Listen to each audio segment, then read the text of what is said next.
Imagine sitting on 1,000,000 pounds of explosives, a tubular tower of hydrogen and oxygen, or methane, or ammonium perchlorate composite. These explosives are enough to level 10 city blocks if they were unleashed. They're so dangerous that when possible, the rocket booster you sit atop is not even fueled until the very last minutes to avoid catastrophe, which rocket crews call, understatedly, a rapid unscheduled disassembly. So to have a powerful explosive at titanic pressure and a pure oxidizer in the same containment assembly, well, I mean, it's insane. Unless, of course, you need an unimaginable amount of thrust in a short time window. And for those aiming for space, well, they do. The speeds needed to break free of the Earth's gravitational field are monumental.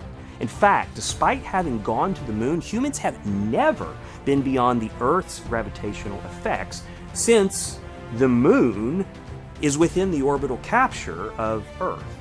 Even to get that far, the forces and physics at play are stupendous. The guys that did it had to climb on top of quaking cylindrical skyscraper bombs, light the fuse, and hold the stick as they rode a violent tower of exploding metal into the sky. All this just to get past the first phase of the earthward pull.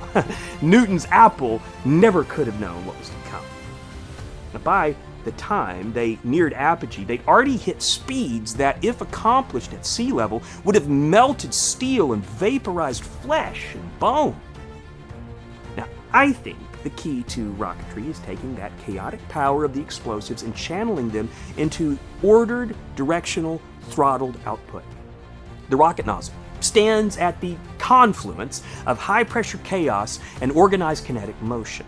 The exploding gases that rip through the throat, the narrow bottleneck portion of the rocket nozzle, they come through at Mach speeds. And they have to be controlled, they have to be managed, they have to be useful, or everyone within the blast radius will die.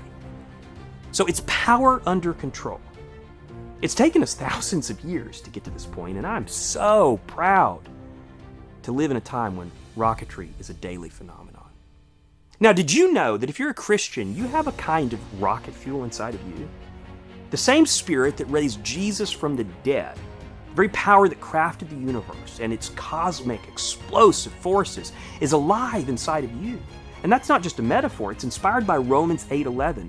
The one who created the universe and invented the laws of physics and chemistry and thermodynamics that make liquid rocket propellants possible is also the same power that raised Jesus from the dead. Now, Paul says that that same power lives in you. That power brings life to your sin-dead body. You're a rocket-ready pressure vessel, launch pad prepped at T-1, bracing for takeoff. But here's the fantastic thing.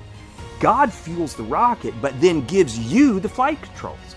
He doesn't force you to fly. Consider that we can quench the spirit, as 1 Thessalonians 5:19 says. To quench a fire is to deny it the ignition and fuel it needs to burn. I mean, that's spiritual rocket science. To quench the spirit doesn't mean we take away the power he's placed inside of us. It means we throttle down the engine, we let the rocket sit on the launch pad, and we don't use that power. It's possible to not take advantage of the immense strength he's put inside of us. So, how do we use the power that he's fueled up to high pressure inside of our mortal bodies? How do we soar? Well, to stick with an aeronautic theme, we set our minds on things above. Colossians 3:2. In flight terms, the pilot puts his eyes where he intends to go. A rocket pilot who stares at the ground while trying to fly is in big trouble. He must focus his eyes on the air above, push the throttle to its blistering max, and ride fire into the atmosphere. The same is true of our spiritual lives. We don't provide the fuel, we don't even provide the ignition. We just provide the mindset. The rocket is firing when we set our minds on godly spiritual concepts. The engine is roaring when we run our circumstances through godly perspectives.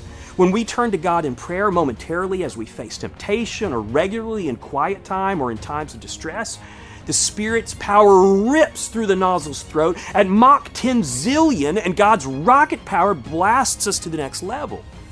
God's Spirit provides the free rocket fuel and the nozzle to control it. All we have to do is set our minds on Him, and boom, the moon approaches. Now, if you're into rockets and space and sci-fi and stuff like that, you might like a book that I've written, by the way, Missionary to Mars. You can get a copy of it by following the product link in the description.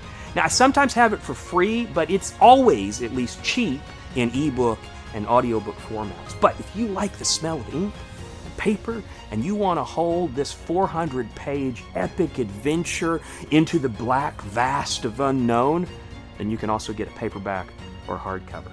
I think you'll like it. It might just blast you off to the next level. Thanks for watching.